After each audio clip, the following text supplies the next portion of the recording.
I was only 10 years old when my father came into my room for the first time.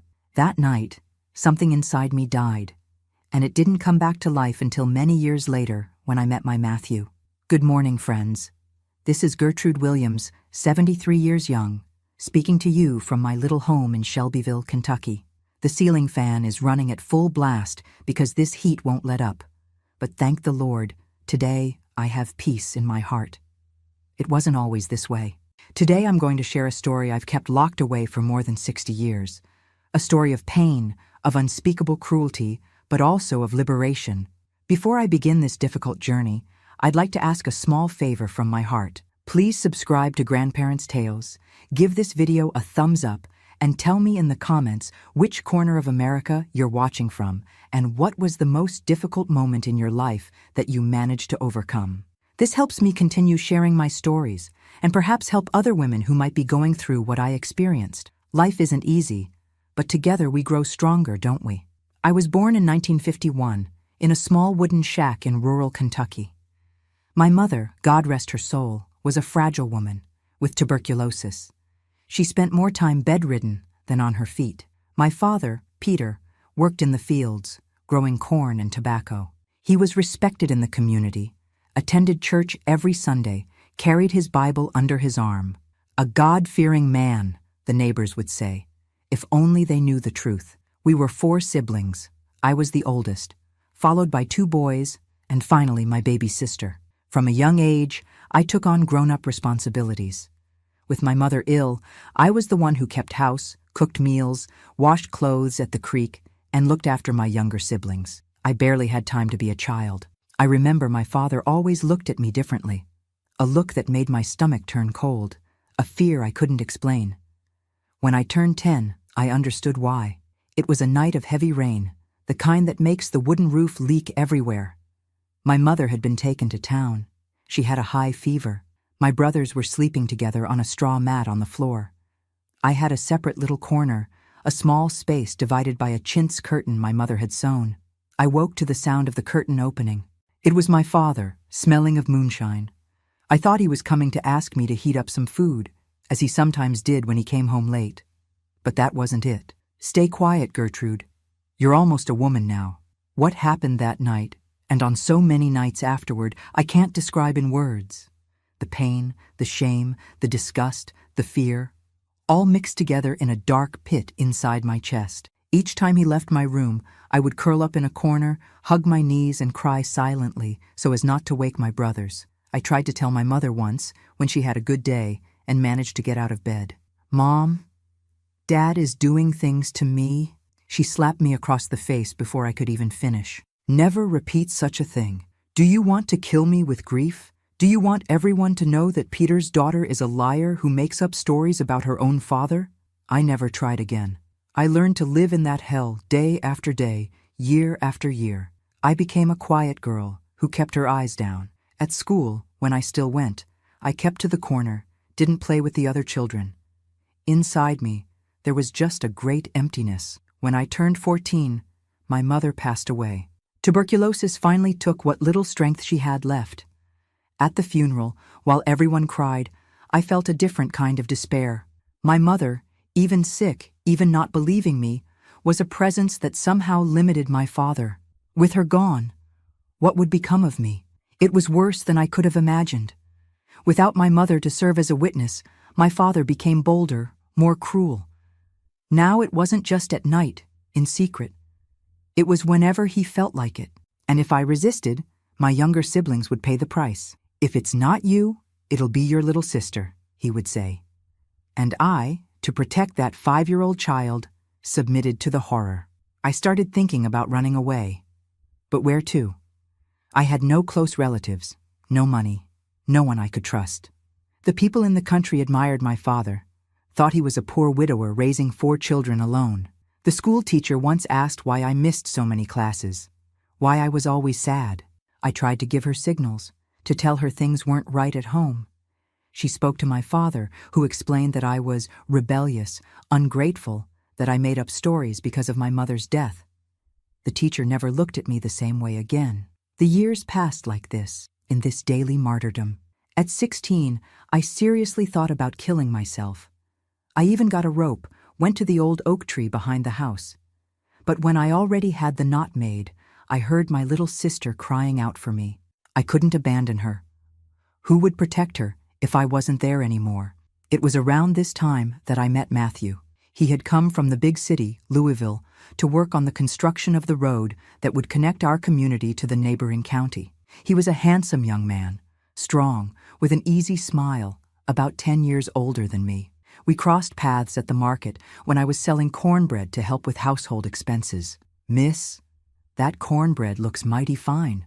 Let me have 5. I handed it over without looking up. I was used to not looking any man in the face. My father had sick jealousy, said I was his alone, and if he saw me talking to any man, the punishment was terrible. But Matthew was different. He stayed there, eating the cornbread slowly, watching me. It wasn't a look of lust like other men. It was a look curious, as if he was trying to solve a mystery. "Are you always this quiet, or is it just with me?" I gave an awkward half-smile, looking at my feet. "I'm just like this." "Well, I think there's a lot of story behind those sad eyes." I looked up, surprised. No one had ever noticed my sadness before. Or if they did, they pretended not to see. Matthew started showing up at the market every Sunday. He always bought my cornbread, always stayed a little longer to chat. At first I barely answered, afraid someone would tell my father.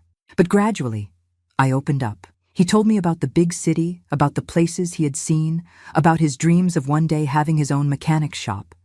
And I, without realizing it, began to dream too. One day, he asked me why I always wore long-sleeve blouses, even in the heat. I lowered my eyes, not knowing what to say. The truth was that I was hiding the marks of my father's fingers, who had squeezed my arm hard the night before. I burn easily in the sun." Matthew didn't say anything, but I saw in his eyes that he hadn't believed me. The following week, when we met again, he brought me a gift, a small bottle of arnica. "For the bruises," he said simply. "Helps them heal faster." I was speechless. How did he know? Had it been that obvious? After almost 2 months of meetings at the market, Matthew invited me to take a walk, to see the stretch of road where he worked. I refused immediately, terrified. "I can't. My father—" "Your father doesn't need to know. You deserve a moment of joy, Gertrude." I ended up accepting. I told them at home that I was going to fetch water from the pond, that I would take a little longer. For the first time in my life, I did something just for me, something that gave me pleasure. We walked along the new road, smelling the damp earth, listening to the birds. Matthew told me funny stories, made me laugh like I hadn't laughed in years. When we were already on our way back, he held my hand. It was a simple gesture, but it made my heart race. A gentle, respectful touch, so different from my father's rough hands. "Gertrude, something wrong is happening at your house, isn't it?" I stopped walking, the fear coming back strong. I was going to deny it, as I always did, but something in his look, the sincere concern, the kindness, broke down the walls I had built around my secret. My father, he does things to me since I was little. The words came out in sobs, between tears I could no longer hold back. For the first time, I told everything. How it had started, how nobody believed me, how he threatened my siblings if I resisted. Matthew listened in silence, his face getting darker and darker. When I finished, I was trembling, certain that he would judge me, think I was dirty, ruined. But instead, Matthew hugged me, a strong, protective hug that made me feel safe for the first time in years. "I'm going to get you out of there, Gertrude. I promise. No one's going to hurt you anymore." At that moment, I didn't really believe it. I had heard promises before. The teacher who said she would help, the neighbor who suspected but never did anything. Why would this man, who barely knew me, be any different? But Matthew kept his word. The following week, he showed up at the market with a proposal that would change my life forever. "Come with me to Louisville. I have an aunt who can take you in until we get married." "Married?" I asked, thinking I had heard wrong. "Yes, married. If you want to, of course. I know it's fast, that we barely know each other, but I feel that God put you in my path for a reason, and I can't leave you in that house for one more day." I was speechless. Marriage was something I had never imagined for myself.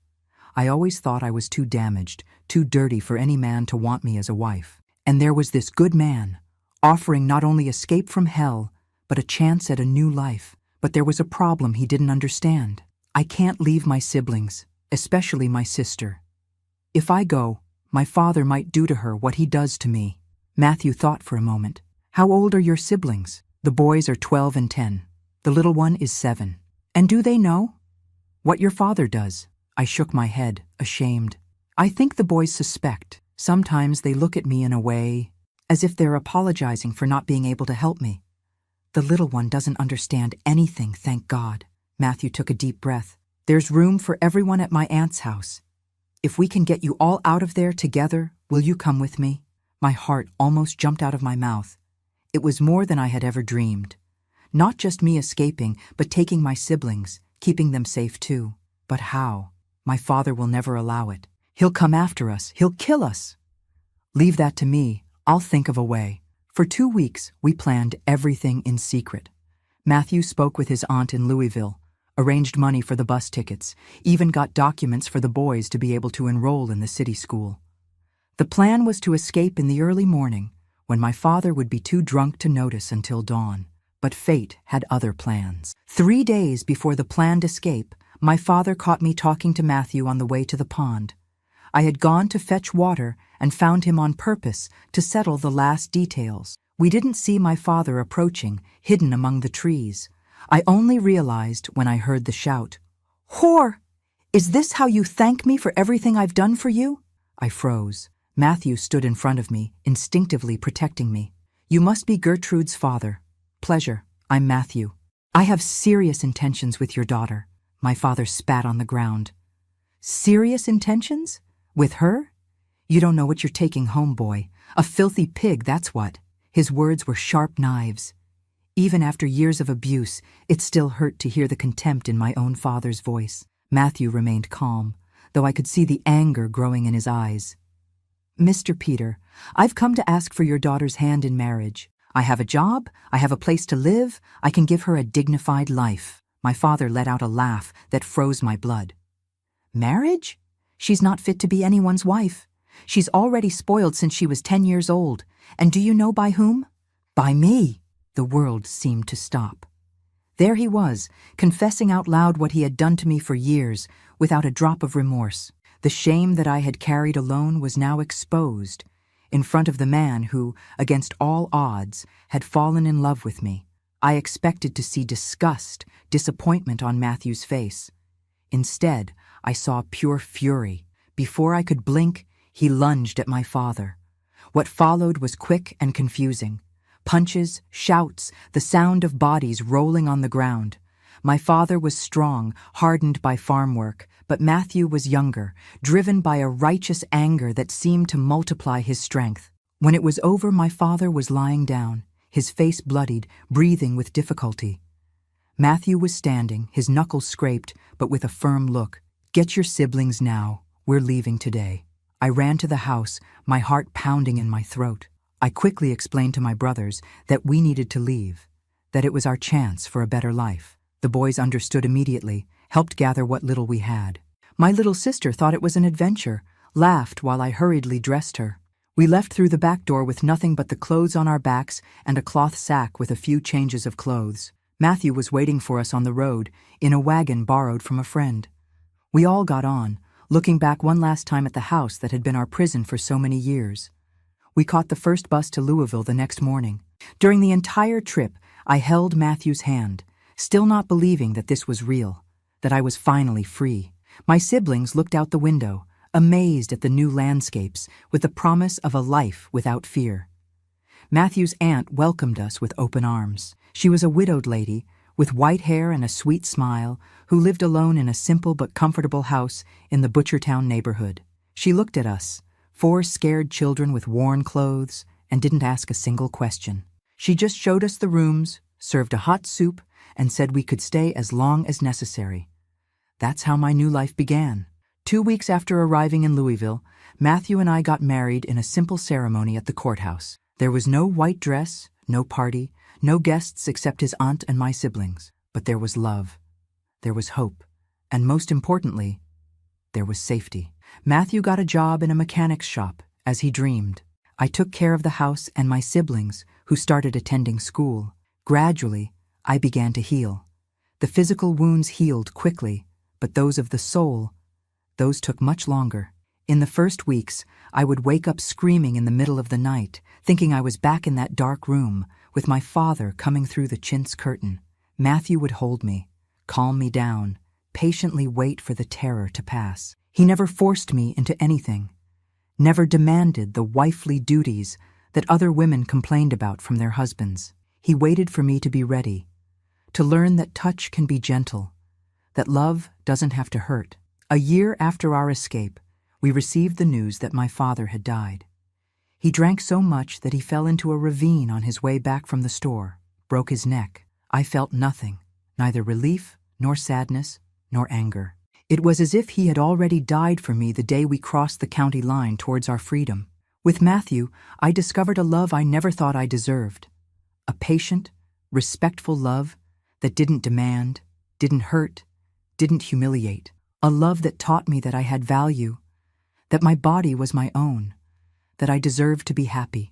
And for many years, I was truly happy.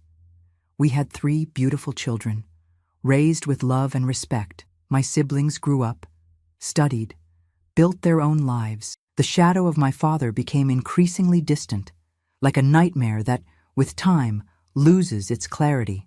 I thought I had won, that I had left the horror behind. But fate still had a final test in store, one that would test everything I had learned about strength and survival. A test that began the day my Matthew, my protector, my savior, my love, closed his eyes forever. Chapter 2. Life with Matthew.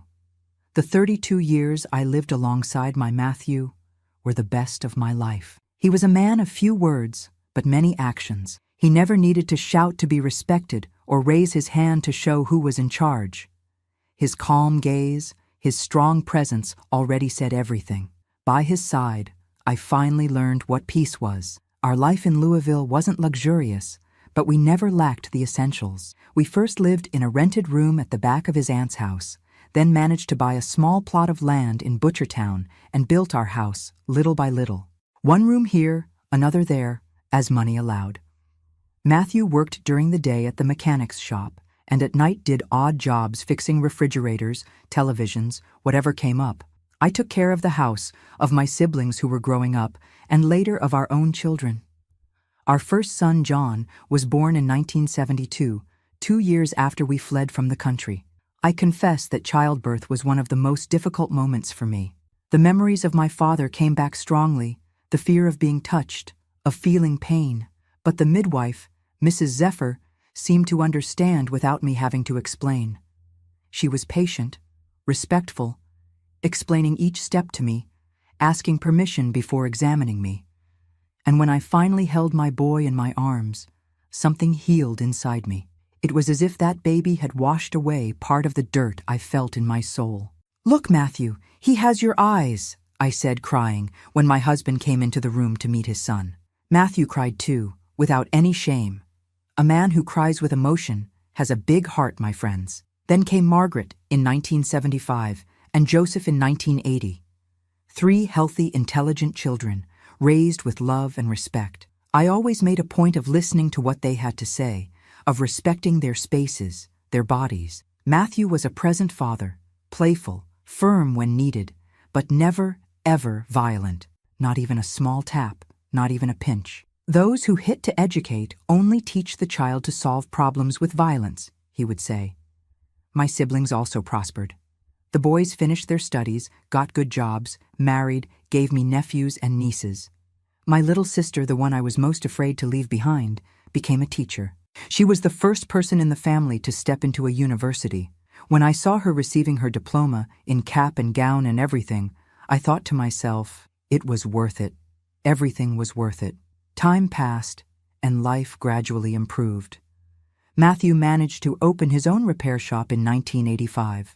It was small, more like a garage than anything else, but it was his, the dream realized. In the early 90s, with the children already grown, I even went back to studying.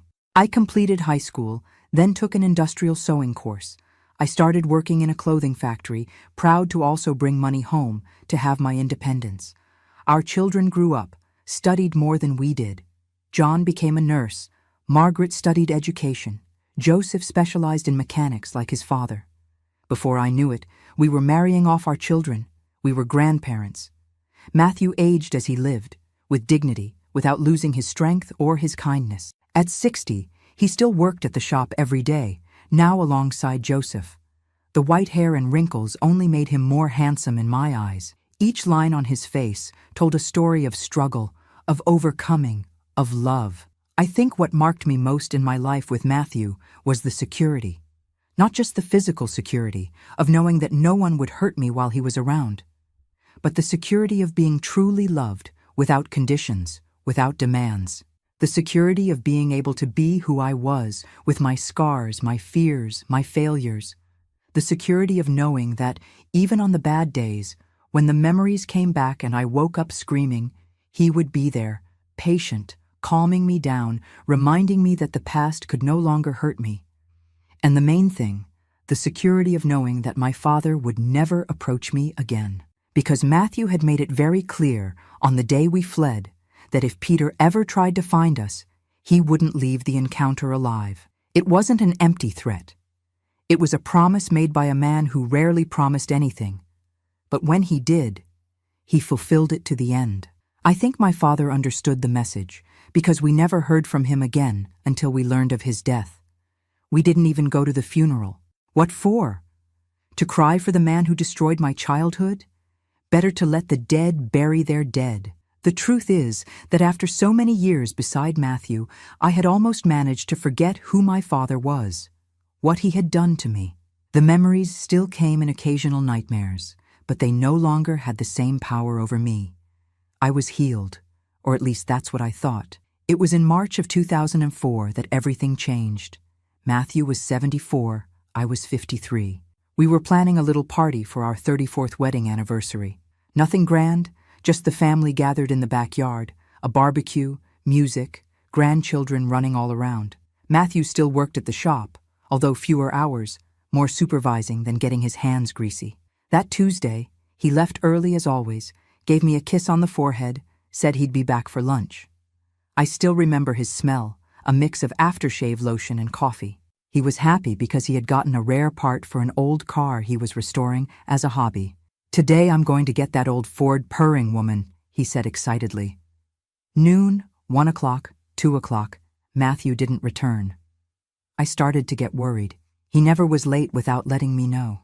I called the shop, but it was Joseph, our son, who answered, saying that his father had gone out to get a part and hadn't returned yet. That's when the phone rang. It was from University Hospital, the largest public hospital in Louisville. "Are you related to Matthew Williams?" asked the voice on the other end. The world stopped. I felt a chill in my stomach. That terrible feeling, comes before news that's going to change everything. "I'm his wife. What happened?" "Your husband was in an accident. A truck lost its brakes on the hill and hit several cars. He's in critical condition. Could you come as soon as possible?" I don't quite remember how I got to the hospital. I know Joseph drove me, that Margaret was going to notify the rest of the family. When we arrived, we were taken straight to the ICU. The doctor, a young man with glasses, had that expression no one wants to see, the one that says the news isn't good. He had severe head trauma, multiple fractures, internal bleeding. We did everything possible, but the condition is irreversible. I'm sorry. Irreversible. What a horrible word.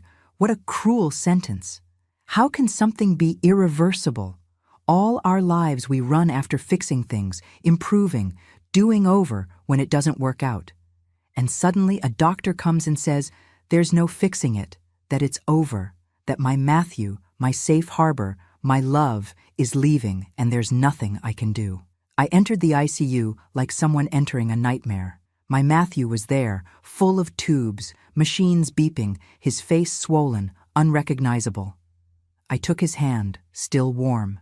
I spoke in his ear, told him I was there, that I loved him, that I needed him to fight. But part of me already knew. That wasn't my Matthew anymore. It was just his body, the shell, like an empty house after the resident has left. The essence, the spirit, the soul, that was already leaving, already saying goodbye. We stayed there, my children and I, for hours. The grandchildren arrived, his brothers, friends from the shop. Matthew was loved, respected. The waiting room filled with people who came to give support, share stories, cry together. At 8:43 in the evening, his heart stopped beating. It was over. My Matthew had left. The following days were a blur of pain. The wake, the condolences, the paperwork, the burial. Everything seemed to happen miles away, as if I were watching someone else's life. I couldn't cry. I was numb, frozen inside. It was only when I returned to the empty house, when I lay down in our bed and smelled him on the pillow, that the dam broke. I cried as I had never cried before, not even in the worst nights of my childhood. It was a different cry, not of fear or despair, but of profound loss, of an emptiness that seemed to have no end. How will I live without you? I asked the ceiling, the ghosts, the silence of the house. How will I go on? I received no answer. Not that night, nor in the many that followed. The first months were the worst. Every corner of the house brought a memory. Every object had a story with him. The armchair where he sat to watch the news, the tools in the back room, his favorite mug on the kitchen shelf. Everything hurt me. Everything reminded me that he wouldn't return. My children tried to help, came to visit me, took me to their homes, but I knew they had their own lives, their own families. I couldn't cling to them as I had clung to Matthew, and maybe I didn't want to. Part of me still expected to wake up and discover that it had all been a nightmare, that he was there, snoring beside me as always. It was on one of those sleepless nights, almost 6 months after the accident, that I received the phone call that would change everything again. It was an unknown number, and it was already past 11 at night. I thought about not answering. Who would call at that hour? But something made me pick up the phone. Hello? Is this Gertrude? Peter's daughter? My blood froze. No one in Louisville knew me as Peter's daughter. No one outside my family knew about my past in the country. Who's speaking? This is Tony, your father's second cousin. I found your number with great difficulty. Your sister gave it to me after I insisted a lot. My sister? What did this man want with her? What did he want with me? What do you want? My father died many years ago. I know. And I'm sorry to call like this, but your Uncle Gerald died yesterday. Your father's brother. We're having the wake at his house, there near Shelbyville. I thought you might want to know. Uncle Gerald, a name I hadn't heard in decades. A man I barely knew, who I would see now and then at 4th of July celebrations when I was a child. I felt nothing for him, neither good nor bad. Thank you for letting me know, but I won't be able to come. I live far away. I have commitments. I understand. I just thought you should know. Your father and your uncle were at odds for many years, but deep down they were brothers, right? Blood is blood. Blood is blood. What an empty, what a lying phrase. Blood meant nothing when my own father abused me for years. Blood didn't stop him from destroying my childhood. Thank you for the notice. Good night. I hung up feeling a strange unease. Why did that phone call affect me so much? Why did talking about my father, even after so many years, still cause that chill in my stomach, that tightness in my chest? Because Matthew was no longer here. Because for the first time in more than 3 decades, I was unprotected, alone. It was that night, looking at the dark ceiling of the bedroom, that an idea began to form in my head. A crazy idea, perhaps, but one that wouldn't leave me alone. Maybe it was time to go back, to face the ghosts, to step on that land again. Not for the uncle I barely knew, but for myself. To prove to myself that I could, that place and those memories no longer had power over me. The next day, I called this Tony and asked for details of the wake. It would be at my uncle's farm, about 20 miles from the countryside where I grew up. The burial would be the next day in the town cemetery. I said I would try to come without committing myself. My children thought it was crazy when I told them. Mom, it makes no sense. You barely knew this uncle. Why go to the trouble of going all the way there? Margaret questioned. I couldn't explain properly. How to say that it wasn't for the uncle, but for something deeper, more personal. How to explain that I needed to face that place one last time, now as an adult, as a made woman, no longer as the terrified girl who fled so many years ago. I ended up going alone. I took a bus to Shelbyville on a Thursday morning with a small backpack and a heavy heart. The trip lasted almost 3 hours, each mile taking me closer to the past I tried so hard to forget. When I got off at the Shelbyville station, the smell of the earth, the color of the sky, everything seemed strangely familiar, as if time hadn't passed. I took a taxi to my uncle's farm. During the journey, I recognized landmarks, places that had populated my nightmares for years. The pond where I washed clothes, the store where my father bought moonshine, the little church where we pretended to be a normal family on Sundays. My uncle's farm was full of people when I arrived, people I hadn't seen in decades, some I didn't even recognize anymore. I was received with surprise, some awkward hugs, curious looks. "It's Gertrude, Peter's daughter," I heard someone whisper. "The one who ran off with a city man." The coffin was in the living room, surrounded by candles and wildflowers. My uncle seemed serene, as if he were just sleeping. I made the sign of the cross, muttered a brief prayer. I felt nothing beyond a vague respect for death. That's when I felt a chill on the back of my neck, that old familiar feeling of being watched. I turned slowly, and there he was, not my father, who had been dead and buried for years, but someone who had his eyes, his chin, his way of standing in a corner, watching. My cousin Adelmo, son of my Uncle Gerald. He was about 5 years older than me, must have been close to 60 now. And in his eyes, I saw something that made me swallow hard. The same look my father had. The predator's look. At that moment, I knew I hadn't come there for nothing. Fate, God, or whatever it is that moves the pieces of our lives, had brought me there for a reason. And that reason was about to reveal itself in the most terrible way possible. "Gertrude," he said, approaching with a smile that didn't reach his eyes. "It's been a long time. You're different. People change in 40 years, Adelmo." "Some things never change," he replied, and there was something in his voice that made my stomach turn. "I heard your husband died. My condolences." How did he know? Who had told him? And why did the mention of Matthew sound almost like satisfaction? "Thank you," I replied dryly, already looking for a way to move away. But he came closer, lowered his voice so only I could hear. "Your father talked a lot about you, you know, before he died. He said you were special, his favorite little daughter." I felt the taste of bile in my mouth. What was he insinuating?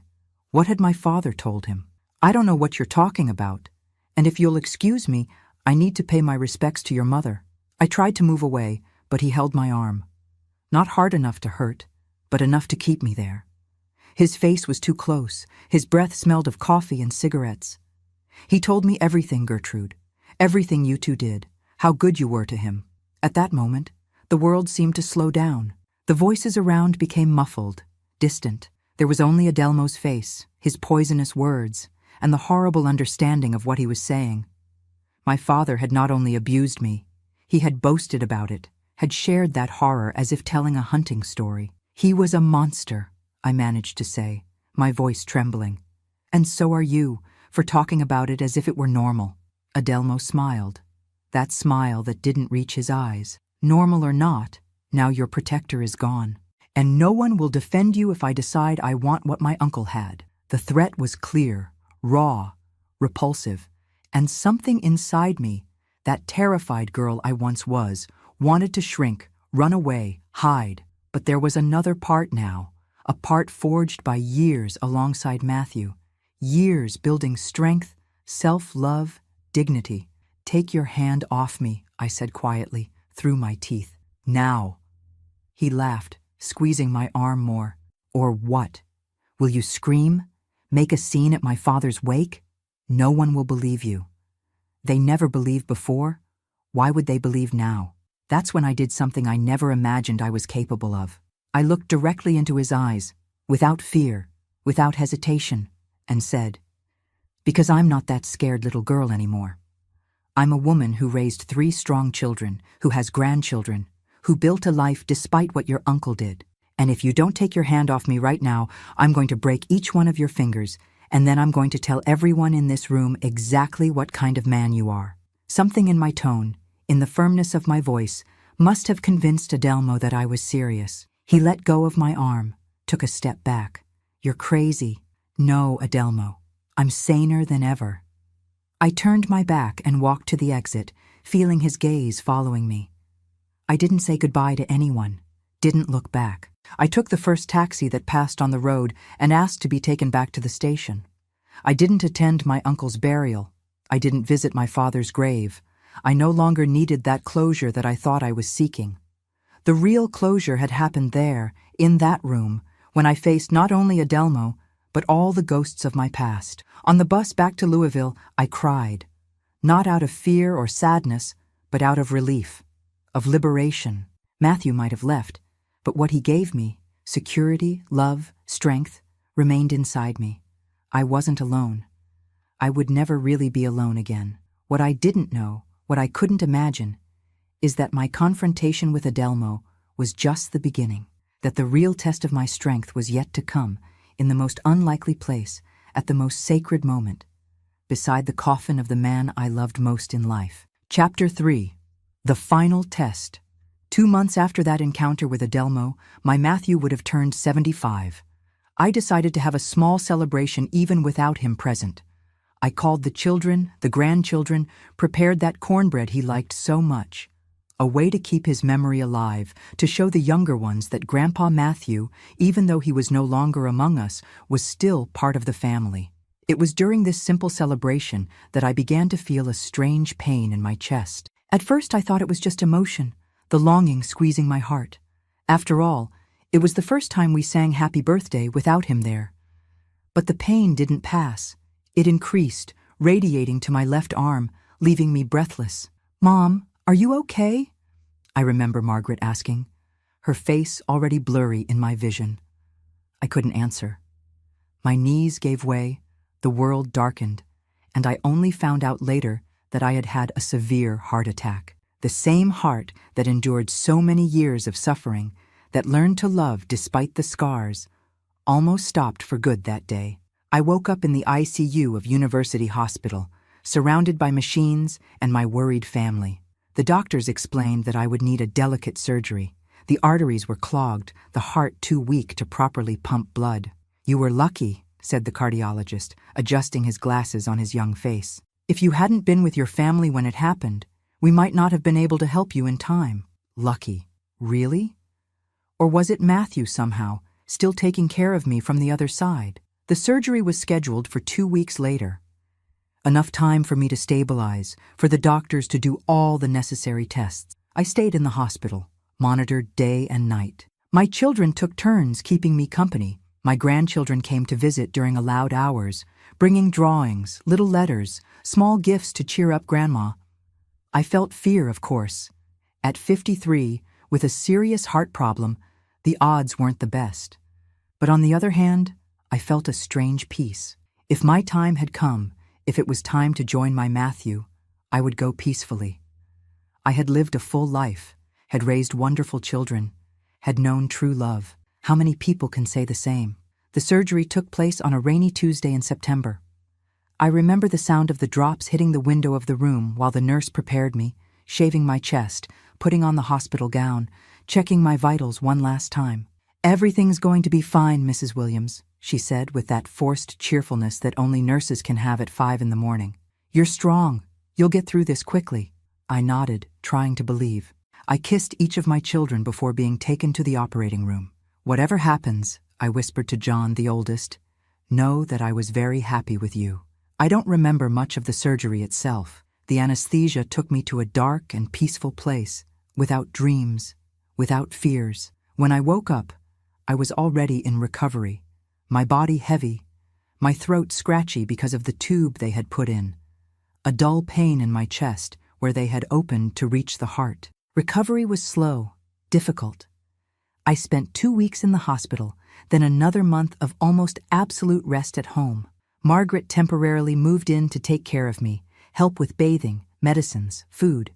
I, who had always been independent, who had taken care of everyone, now needed to be cared for like a child. It was only at the end of October, almost 2 months after the surgery, that I began to feel like myself again. I could walk around the house without getting tired, prepare simple meals, even take care of the garden that Matthew had planted in the back. "You're recovering well, Mrs. Williams," the doctor said at the follow-up appointment. "But you need to keep taking the medicines properly and avoid exertion. No doing everything alone like before, okay?"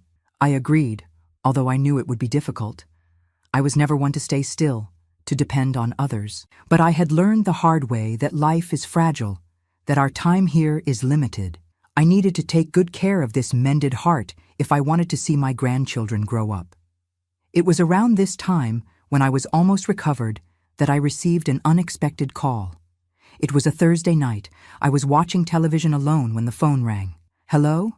Gertrude? It's Adelmo." My blood froze in my veins. Why was he calling me? How had he gotten my number? "What do you want?" "Easy, cousin. I just wanted to know how you are. I heard about your surgery." How did he know about that? Who was passing information about my life to that man? "I'm fine, and I prefer that you don't call me anymore." "Gertrude, look, I wanted to apologize for what happened at my father's wake. I was nervous, distraught by the loss. I said things I shouldn't have." His voice sounded different, softer, almost repentant, but something in it still gave me chills. "Fine, you're forgiven. Now, if you'll excuse me—" "Wait!" he interrupted before I could hang up. "I'm coming to Louisville next week, business matters. I thought I'd stop by to see how you are. We're family, after all." "We're not family, Adelmo. Not anymore. And I don't want your visit." There was a silence on the other end, and when he spoke again, the false gentleness had disappeared from his voice. "You think you can avoid me forever? Louisville isn't that big. I know where you live. I know about your children, your grandchildren. Sooner or later, we'll meet again." It was a threat, clear, direct, undeniable. "If you come near my family, I'll go to the police." He laughed, a dry sound without humor. "And say what? That your cousin threatened you?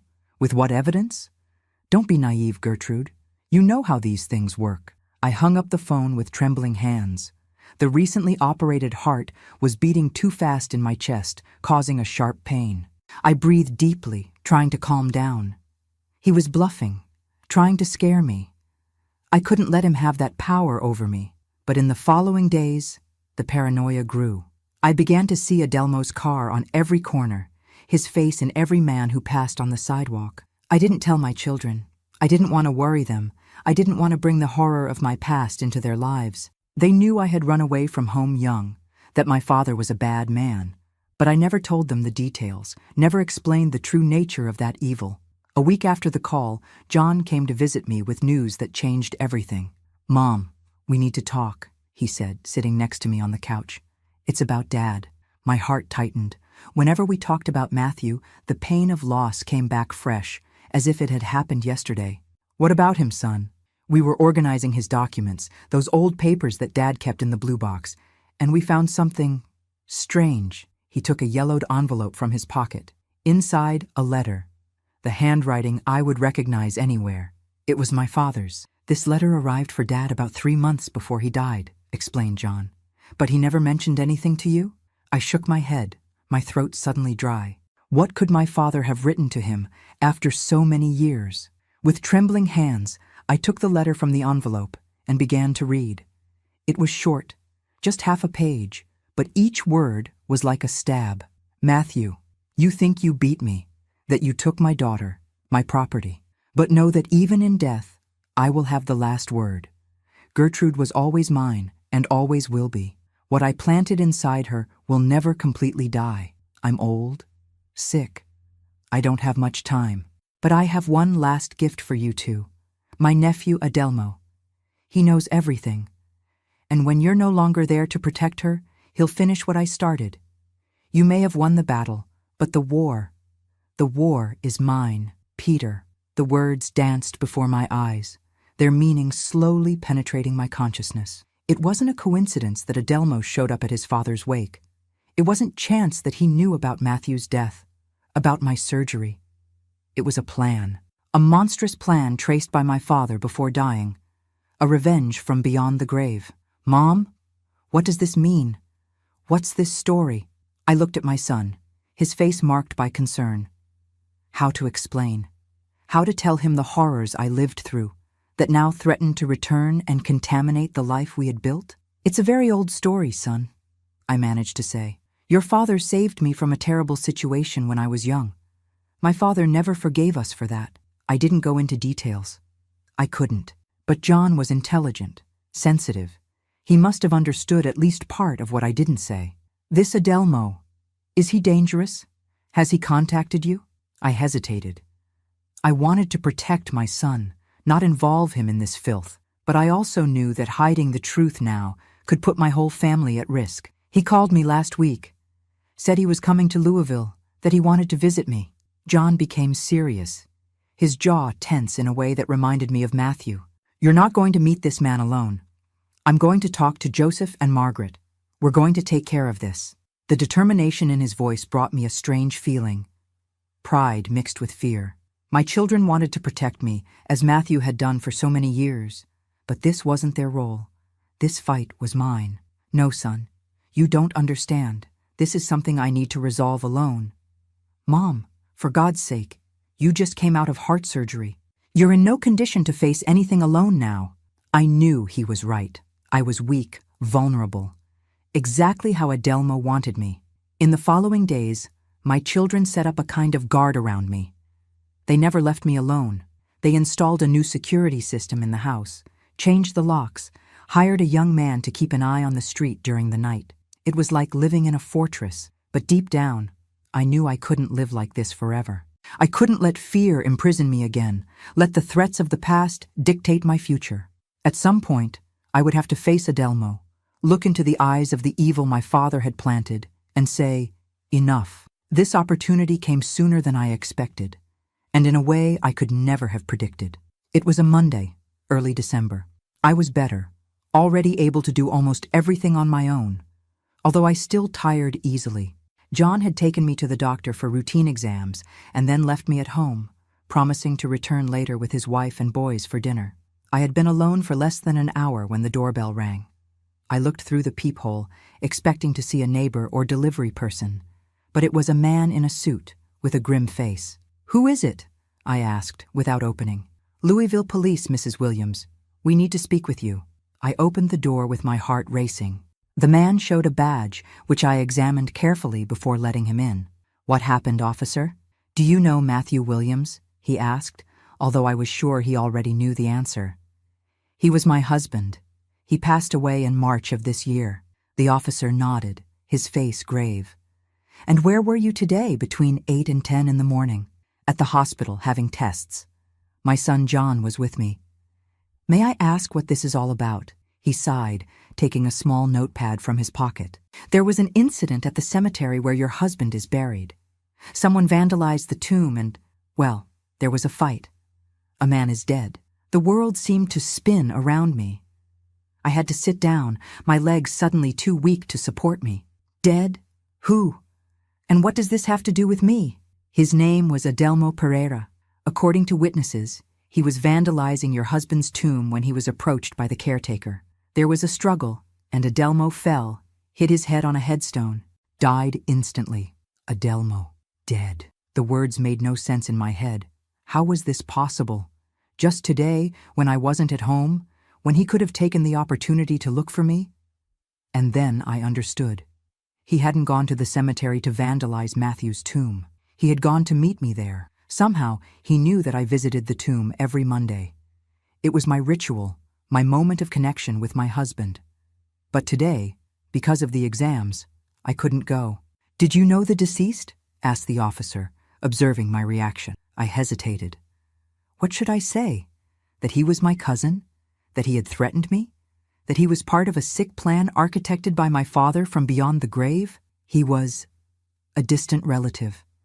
I hadn't seen him in many years. The officer asked me a few more questions, wrote down my answers, and finally said goodbye, saying they would get in touch if they needed more information. I remained seated on the couch long after he left, trying to process what had happened. Adelmo was dead. The threat had ended before it really began. It was as if Matthew somehow was still protecting me, keeping away the evil that tried to reach me. When my children arrived later and I told them what had happened, I saw the relief on their faces. The shadow that hung over us had dissipated.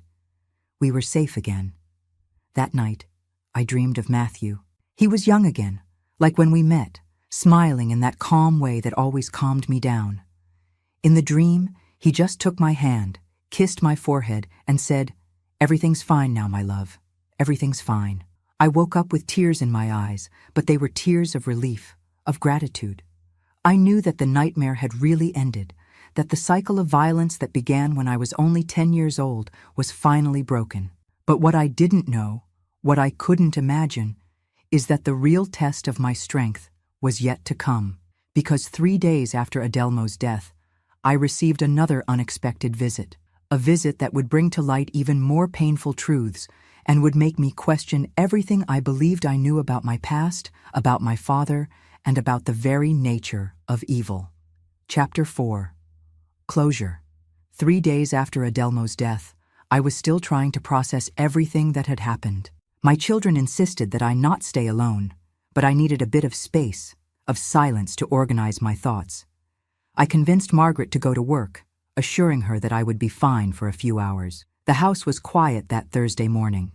I sat on the porch with a cup of tea, observing the small garden that Matthew had planted. The roses he cared for so much were in bloom, red and vibrant, as if they wanted to remind me that life continues, that beauty persists even after we lose those we love. That's when I heard knocks at the door. I wasn't expecting anyone at that hour. For a moment, the fear returned. What if it was someone connected to Adelmo? What if the threat hadn't died with him? I approached cautiously, looking through the peephole.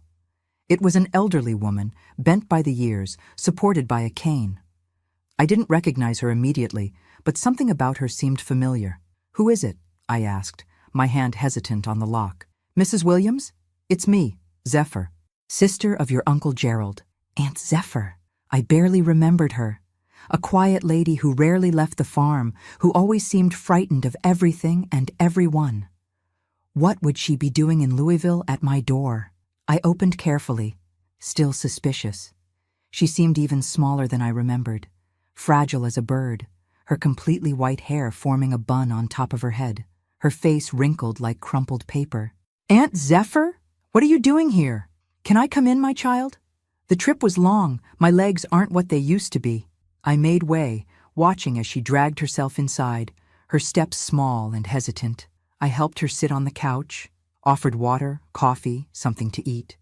She accepted only a glass of water, which she drank in small sips, her hands trembling holding the glass. "I heard about Adelmo's death," she said finally, her voice low, almost a whisper. "That's why I came." I felt a tightness in my chest. What did she know? Why had she come looking for me? "It was a terrible accident," I replied, cautious. "The officer said he fell, hit his head. Adelmo was my great-nephew, son of my niece Louise with Gerald." I got confused for a moment. "But Gerald wasn't your brother? How could Louise be your niece and—" She interrupted me with a tired gesture of her hand. "Families in the country are like that, my child. Everyone ends up being related to everyone somehow." There was something in her tone, a bitterness, that made me suspect there was more to this story than she was telling.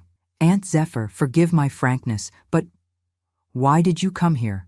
We haven't seen each other in more than 40 years. She took a deep breath, her shoulders fallen as if carrying an invisible weight. "I came because I can't die taking this secret with me.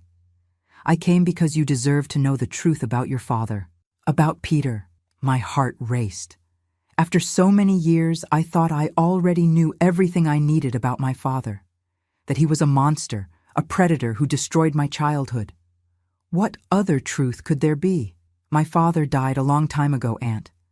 What he did to me also stayed in the past." She slowly shook her head, her eyes full of an old sadness. "No, my child, what he did to you began long before you were born.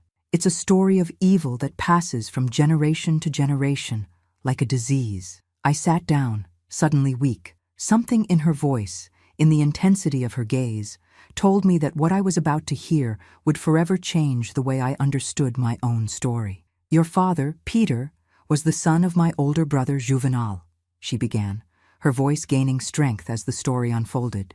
Juvenal was a cruel, violent man. He beat his wife, his children, and he did things that no one spoke openly about at that time. She paused, as if gathering courage to continue. He abused his own daughters, in the same way that Peter did with you later. The revelation hit me like a punch. My grandfather, a man I never knew, had been just like my father? The horror I lived through hadn't begun with me? How do you know what my father did? I asked, my voice trembling. Everyone knew, Gertrude. No one talked, but everyone knew. That's how it was in families. Certain things were ignored, swept under the rug, especially when they involved powerful men like your grandfather, who was the biggest landowner in the region. I felt a growing anger inside me, not only for what I had suffered, but for knowing that people like Aunt Zephyr knew and did nothing. And no one helped? No one did anything? She lowered her eyes, ashamed. I tried once, when I realized what was happening to you. I spoke to your mother, warned her that Peter was following in his father's footsteps. She threw me out of the house, said I was a crazy old woman making up stories. I remembered my mother, always sick, always fragile, always denying the obvious, preferring to believe that her daughter was lying rather than face her husband's monstrosity. Your mother was also a victim, in her own way, continued Aunt Zephyr. When she married Peter, she didn't know what she was getting into. When she found out, she was already trapped, with small children, with nowhere to go. That doesn't justify her not having protected me, I replied, harder than I intended. No, it doesn't justify it. Nothing justifies it. Aunt Zephyr sighed deeply. But what I came to tell you is about what happened after you ran away. She then told how my father went crazy when he discovered I had fled with Matthew, how he swore revenge, how he started drinking even more, how he became violent with my siblings. Your younger brothers ended up being sent to a boarding school in Lexington by intervention of the parish priest. Your little sister, well, she ended up going to live with an aunt on your mother's side. And my father? I asked, fearing the answer. He became obsessed with the idea of finding you, of taking revenge. He spent what little money he had hiring people to look for you. When he found out you were in Louisville, he even came here a few times, but never managed to locate you exactly. A chill ran down my spine. While I was building my new life with Matthew, my father was hunting me through the streets of Louisville. How many times had he been close, without me knowing? But the worst, continued Aunt Zephyr, was what he did with Adelmo. Your cousin was just a boy when your father began to poison his mind. He told terrible stories, lies about you, about how you had seduced him, then run away with another man. He planted in that boy a sick hatred, an obsession. So that's why, I muttered, remembering Adelmo's look at the wake, the insinuations, the threats. He really believed that my father and Adelmo grew up hearing that you were a debt to be collected. That one day, when your father could no longer, it would be his responsibility to finish the job. Peter transformed that boy into an extension of his own evil. Tears were running down my face now. Not for myself, but for Adelmo. A boy who could have been anything, who could have had a normal life, transformed into an instrument of revenge, into a continuation of a cycle of abuse. But there's something else you need to know, Gertrude. Something I only discovered recently after Gerald died. She opened the worn purse she carried, took out a yellowed envelope. Inside, there was a letter. The handwriting I immediately recognized. It was my father's. I found this among Gerald's belongings. It's dated 3 weeks before Peter died. With trembling hands, I unfolded the paper. It was a long, detailed letter, addressed to Adelmo. In it, my father explained exactly how he should find me, how he should approach me, how he should destroy me. The details were so specific, so cruel, that I could barely continue reading. But it was the last paragraph that really froze my blood. When the time comes, don't waste time with her. The old woman isn't worth the effort. What matters are her grandchildren, the girl especially. She's the same age Gertrude was when I started. Continue the tradition, and remember, this doesn't end with you. Find another to continue when you can no longer. That's how we ensure our legacy never dies. I let the letter fall, horrified. It wasn't just about me. It never was. It was about perpetuating the abuse, generation after generation. It was about transforming the horror I lived through into a sick tradition that would never end. "Why?" I began, my voice failing. "Why are you showing me this now?" Aunt Zephyr took my hands in hers, her knotty fingers squeezing mine with surprising strength. "Because you need to understand the evil you faced. Because you need to know that what happened to Adelmo in the cemetery wasn't coincidence or accident. It was the end of a chain that could have continued for generations." "What do you mean? What are you saying?" "I'm saying that Adelmo didn't go to the cemetery to vandalize your husband's tomb. It was because he knew you would be there, like every Monday. And it wasn't the caretaker who confronted him." She paused, her eyes fixed on mine. "It was your husband, Gertrude. Matthew."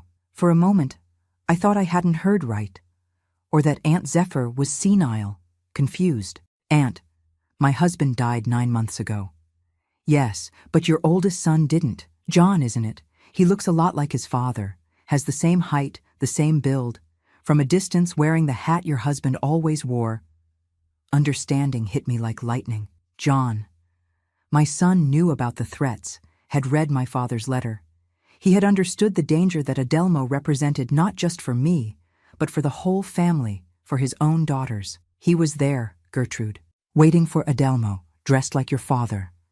The witnesses who saw from a distance, who spoke to the police, thought it was the caretaker because he was wearing dark clothes. But it was your son, protecting his mother, as his father would have done." My God. My son had confronted Adelmo, had, accidentally or intentionally, caused his death, had put an end to a threat that could have destroyed several lives. "How do you know all this?" "Because I was there too," she answered simply. "I followed Adelmo from Shelbyville. I knew what he was planning to do. I wanted to stop him, somehow make up for not having helped you when you were a child." She then described how she saw everything happen from behind a nearby tomb. How Adelmo arrived armed, how he waited hidden, how John surprised him from behind. The fight that followed was brief, violent. Adelmo slipped, hit his head on a marble headstone. He died instantly, before John even realized the severity of the blow. "Your son fled before anyone else arrived. I stayed, called for help, told the story of the caretaker. No one questioned. A confused old woman, a dead man in an accident. Case closed." I remained silent, trying to process it all. My son had killed a man to protect me, had risked everything, his freedom, his future, his family, for me. What should I do now, Aunt Zephyr? Should I confront him? Should I go to the police? The old lady slowly shook her head. "What's done is done. Adelmo chose his path. Your son protected his family. The police already closed the case as an accident. Sometimes, Gertrude, silence is the greatest mercy we can offer." She got up with difficulty, refusing my help. "I came here to tell you this because you deserve to know that it's over. Really over. The evil that your father planted, that he tried to perpetuate even after death, has been uprooted. You are free now, truly free." I walked her to the door, still stunned by everything I had heard. Before leaving, she turned one last time.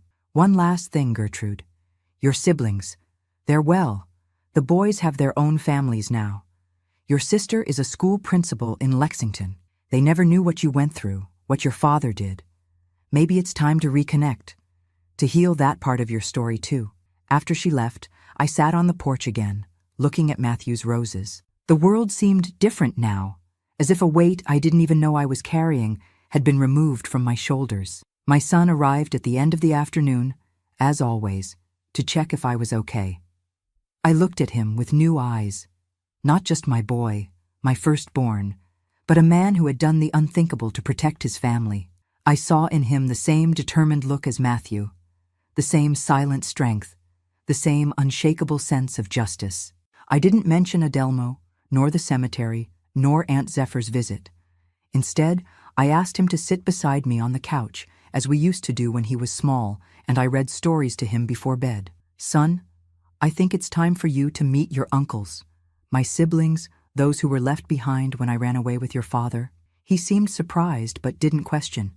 He just nodded, squeezing my hand between his.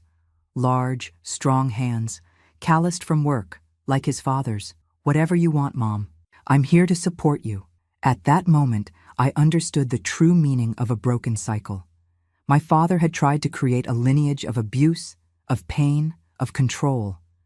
But what I created, with Matthew's help, was a lineage of protection, of love, of sacrifice for the good of others. In the months that followed, I reconnected with my siblings. It was strange at first, awkward as young people say today. So many lost years, so many stories not shared. But gradually, we built bridges over the abyss that my father had created between us. My baby sister, now a mature woman of almost 50, cried when we hugged for the first time in 4 decades. I always knew you had run away to protect us, she whispered in my ear. Even as a child, I knew. As for John, we never spoke directly about what happened in the cemetery. Some truths are too heavy to be put into words. But in the subtext of our looks, in the shared silences, there was understanding, there was gratitude, there was forgiveness, not for the act itself, which was protective, but for the burden he would carry forever for having taken a life, even if of someone who intended to harm us. Today, at 73, I look at my family gathered, children, grandchildren, nephews I met late, and I see the true miracle of my life. I not only survived the horror, but created beauty from it. I not only escaped the darkness, but generated light that continues to shine in each new generation. And when I think about my Matthew, it's not with sadness, but with deep gratitude. He not only saved me from that house of horrors when I was 16, he taught me to love, to trust, to build. He gave me the tools to break a cycle that could have continued indefinitely. Some people say that love can't overcome everything, that there are wounds too deep to be healed. Maybe they're right, in part. The scars remain. The occasional nightmares still come. But love, true, patient, kind love, can create something new and beautiful from the ruins. It can transform victims into survivors, survivors into warriors, warriors into builders of a better world. This is my story. A story that begins in the deepest darkness, but ends in the light. A story that was almost silenced forever, but now serves as testimony that there is always, always hope. Chapter 5. Full Circle Life has a funny way of surprising us when we least expect it. After I reconnected with my siblings and discovered the truth about Adelmo, I thought my story had come to an end, at least the painful part of it, that from then on would be just peaceful days, watching my grandchildren grow, enjoying old age with the peace I fought so hard to conquer. But fate still had one last chapter in store for me.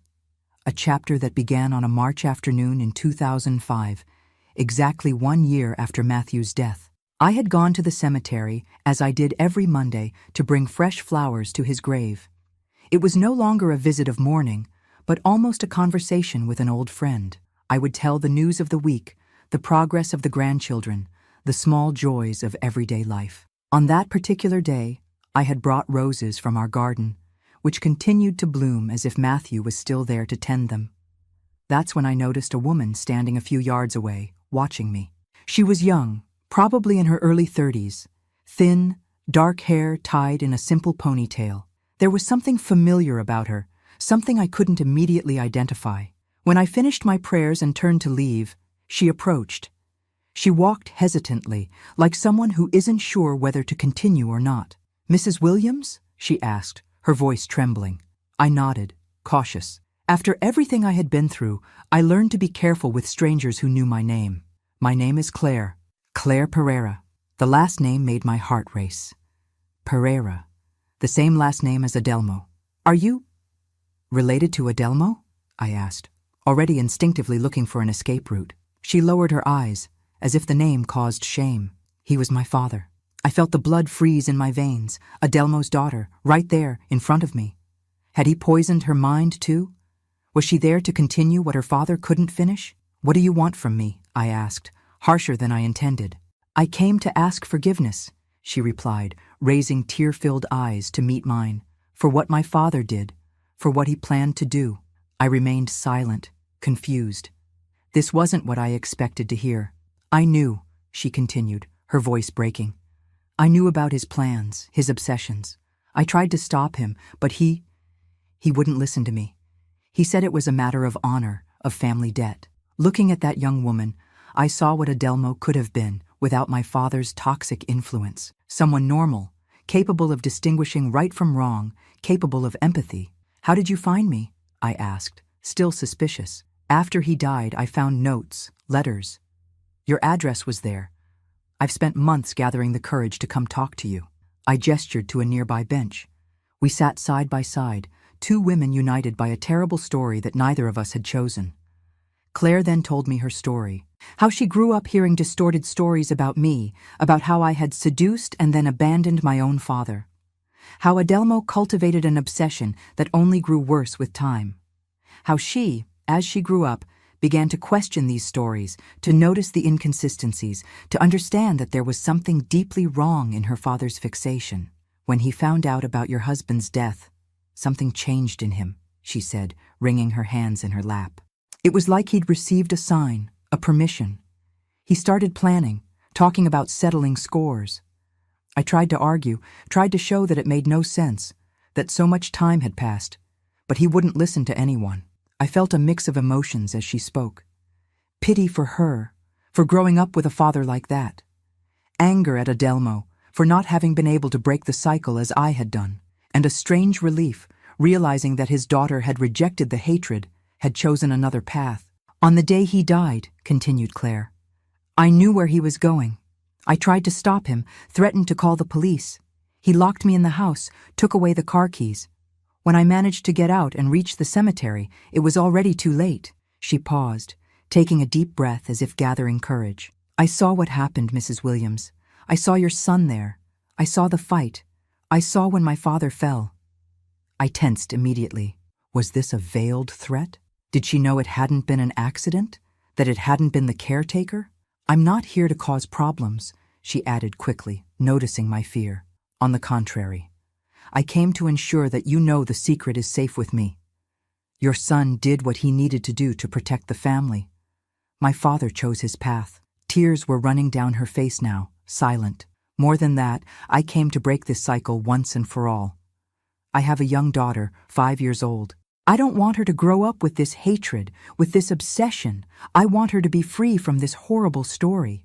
I looked at that young woman, brave enough to reject her father's legacy of hate, to seek healing not just for herself, but for the next generation, and something opened inside me. A final knot of distrust and fear that I didn't even know I still carried. Your father wasn't born a monster, I said, surprising myself with the words. He was made that way, molded by my father, who in turn was molded by his father. A chain of abuse and violence that comes from long before either of us. I told her then what Aunt Zephyr had revealed to me. About my grandfather, about how my father was raised, about how Adelmo was manipulated from childhood to continue a sick cycle, not to justify what he did or planned to do, but so she would understand that evil rarely comes from nothing. It is cultivated, nurtured, passed on like a poisoned inheritance. The important thing, I concluded, is that you chose differently. You looked at this horrible legacy and said, no. That requires a courage that few have. Claire smiled through her tears. I had no choice. When my daughter was born, and I held her in my arms for the first time, I knew I would do anything to protect her, including protecting her from her own grandfather, if necessary. In that moment, I saw that we were more connected than I ever imagined. Both mothers determined to protect our children, both forced to make difficult decisions out of love, both fighting to break a chain we didn't create. But that threatened to drag us down. Your daughter is lucky to have you as her mother, I said, squeezing her hand. And your children and grandchildren are lucky to have you, she replied. I have one last thing to give you. From her purse, she took out a yellowed envelope. Inside, there were several letters written by my father over the years. Letters addressed to Adelmo, full of hatred, of plans for revenge, of detailed instructions on how to find me, how to hurt me. I found these hidden in his room after he died. I think you should have them, to burn, to destroy, to do whatever you think is best. I took the envelope with trembling hands. The last physical connection to my father, the last evidence of his calculated evil. "Thank you," was all I could say. We said goodbye right there, in the cemetery, two different branches of the same twisted family tree, both determined to straighten our own branches to ensure that the next leaves would grow healthy, free from the poisonous shadow of the past. That night, in the backyard of my house, I made a small fire. One by one, I burned my father's letters. I watched the words of hatred turn into ashes and smoke, carried away by the night breeze. It was the definitive end, the closure of a cycle that began long before me, but that would end with me. When the last letter turned to ashes, I felt a peace I had never experienced before. It wasn't just relief, it was completeness, as if a journey of decades had finally reached its destination. In the following years, I kept occasional contact with Claire. We would meet a few times a year, usually in the park, where her daughter could play while we talked. The girl, Mary, was smart, cheerful, with curious eyes that knew no fear or distrust. Looking at her, running and laughing under the sun, I saw the living proof that evil can be defeated, that new beginnings are possible. My days now are peaceful, filled with small joys. I tend to my garden in the morning, welcome my grandchildren on weekends, play cards with my friends from the neighborhood on Wednesdays. Every now and then, a nightmare still wakes me in the middle of the night, but they are increasingly rare, increasingly less vivid. It's funny how life comes full circle. That terrified girl from rural Kentucky, who barely knew how to read and write properly, is here today, at 73, telling her story to people all across America. Who would have thought, right? I decided to share my story, not for fame or attention, but because I know that somewhere, perhaps even watching this video right now, there is a girl, a woman, living her own private hell. Someone who thinks she's alone, that no one will believe her, that there's no way out. And if my story can give hope to that person, if it can show that it's possible to survive, rebuild, find happiness even after the worst of horrors, then it will have been worth reliving these painful memories. My Matthew is gone, but what he taught me remains alive in me. The capacity to love, to trust, to see beauty in the world, despite the scars, the strength to face evil head-on, to say no, to protect those we love at any cost, and perhaps most importantly, the certainty that the past doesn't need to determine the future, that we can choose to break cycles, that we can write our own endings. Today, when I look in the mirror, I no longer see that frightened girl with empty eyes. I see a survivor, a woman who faced the worst that a human being can face and still didn't lose the capacity to love. I see someone who managed to transform pain into strength, trauma into wisdom, fear into determination. My friends, if you've come this far on this journey with me, my heart overflows with gratitude. It's not easy to listen to stories like mine. It's not comfortable to face the reality of abuse, of complicit silence, of lives marked by violence, but it's necessary. It's necessary for us to talk about this, to bring to light what for so long was hidden in the shadows. If this video touched you in some way, I ask from my heart that you give it a thumbs up, that you subscribe to Grandparents' Tales. Each subscription helps bring this important message to more people who need to hear that they are not alone, that there is hope, that there is life beyond abuse. Remember always, your story doesn't define your future. Your scars are marks of battles you survived, not of defeats. And as long as there is life, there is possibility of a new beginning, of healing, of transformation. From the bottom of my heart, this 73-year-old grandmother who has known the worst and the best of life thanks you for listening. May God bless and protect you, and may you never, ever lose hope. Until the next video, and remember, you are stronger than you imagine.